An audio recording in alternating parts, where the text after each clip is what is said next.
ಈಗ ಇಂದಿನ ಪತ್ರಿಕೆಗಳ ಎಣ್ಕುನೋಟ. ಪ್ರಧಾನಿ ಮೋದಿ ಸ್ವಾಗತಕ್ಕೆ 6 ಕಡೆ ವ್ಯವಸ್ಥೆ. ಬಿವೈ ವಿಜಯೇಂದ್ರ ಹೇಳಿಕೆ. ಎಲೆಕ್ಟ್ರಾನಿಕ್ ಸಿಟಿ ಮೆಟ್ರೋ ನಿಲ್ದಾಣ ಬಳಿ ಸಾರ್ವಜನಿಕ ಸಭೆ. ರೈತರ ಹಿತಾಸಕ್ತಿ ರಕ್ಷಣೆ ವಿಚಾರದಲ್ಲಿ ರಾಜಿ ಇಲ್ಲ. ದುಬಾರಿ ಬೆಲೆ ತರಲು ನಾನು ಸಿದ್ಧ. ಪ್ರಧಾನಿ ನರೇಂದ್ರ ಮೋದಿ. ಕಾರ್ಮಿಕ ಕೇಂದ್ರಿತ ವಲಯಗಳಿಗೆ ಸಂಕಷ್ಟ. ಸುಂಕಾಸ್ತ್ರದಿಂದಾಗಿ ಉದ್ಯೋಗಿಗಳ ನೇಮಕಕ್ಕೆ ಹಿನ್ನಡೆ. ಅರ್ಥಶಾಸ್ತ್ರಜ್ಞರ ಆತಂಕ. ಉತ್ತರ ಕಾಶಿ ಮೇಘಸ್ಫೋಟ. 274 ಮಂದಿ ರಕ್ಷಣೆ. ಇನ್ನೂ 60 ಮಂದಿ ನಾಪತ್ತೆ. ಶೋಧ ಚುರುಕು. ದಿಢೀರ್ ಪ್ರವಾಹಕ್ಕೆ 148 ಕಟ್ಟಡಗಳು ನಾಶ.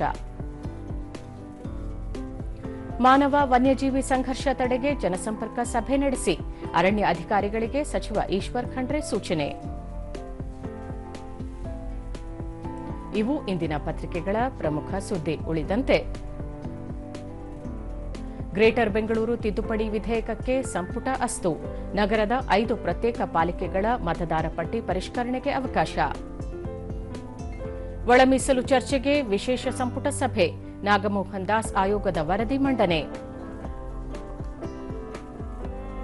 ಮತದಾರರ ಪಟ್ಟಿ ಬಳಸಿ ಡಿಜಿಟಲ್ ಜಾತಿ ಗಣತಿ ನಡೆಸಲು ನಿರ್ಧಾರ.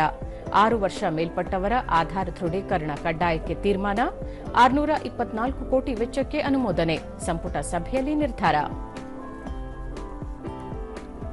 ಉತ್ತರ ಕರ್ನಾಟಕ ಯೋಜನೆಗಳಿಗೆ ಸಂಪುಟ ಅಸ್ತು.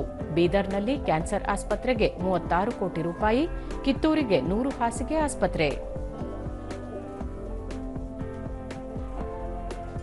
ರಾಜ್ಯದ 11 ಜಿಲ್ಲೆಗಳಲ್ಲಿ ಭಾರೀ ಮಳೆ. ಜನಜೀವನ ಅಸ್ತವ್ಯಸ್ತ. ಆಗಸ್ಟ್ 21ರವರೆಗೆ ವಾಡಿಕೆಗಿಂತ ಅಧಿಕ ಮಳೆ ಸಾಧ್ಯತೆ.